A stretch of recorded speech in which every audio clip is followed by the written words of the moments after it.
notre corps sait produire de la vitamine D grâce au soleil. Notre peau contient une substance qui, exposée aux rayons UVB, va se transformer en vitamine D active. C'est un mécanisme extraordinaire. Mais attention, il y a quelques conditions. L'exposition doit être directe, donc sans écran total. Il faut exposer une partie significative importante du corps, bras, jambes, dos, pas juste le visage. Et idéalement entre 11h et 15h, lorsque les UVB sont les plus puissants. Et enfin, pendant 15 à 30 minutes par jour, selon votre type de peau et votre lieu de résidence. Mais voilà, cette capacité à synthétiser la vitamine D diminue avec l'âge. À mesure qu'on avance l'âge, notre peau change.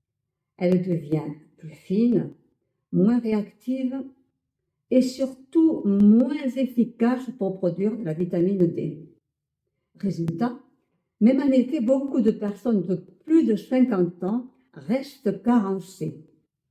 Et souvent, elles ne le savent même pas. Pourtant, à cet âge-là, la vitamine D est encore plus importante pour renforcer les os, pour soutenir l'énergie, pour protéger le cerveau et même pour préserver la force musculaire. Donc, si vous avez dépassé la cinquantaine, je vous invite à faire un petit bilan sanguin de temps en temps. Un bilan annuel, c'est bien. Un simple dosage de la vitamine D dans le sang peut vous dire si vous êtes carencé ou non en vitamine D. Les compléments alimentaires, comment bien les choisir? Quand on manque de vitamine D et que le soleil ne suffit pas, on peut envisager de se complémenter. Mais attention, tout n'est pas aussi simple qu'il y paraît. Voici quelques conseils. Privilégiez la vitamine D3, c'est la plus proche de celle que produit notre corps, donc la mieux assimilée. Si vous êtes végétalienne, choisissez la D2 issue de lichen.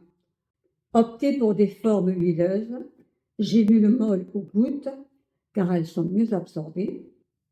Et prenez-la avec un repas contenant des matières grasses, comme l'huile d'olive, l'avocat ou les noix. Car la vitamine D est liposoluble. Préférez des petites doses plutôt qu'un gros apport mensuel. C'est bien plus physiologique pour le corps. Et si vous êtes sous traitement médical, surtout si vous avez des problèmes de reins ou de calcémie, consultez toujours votre médecin avant de commencer un complément.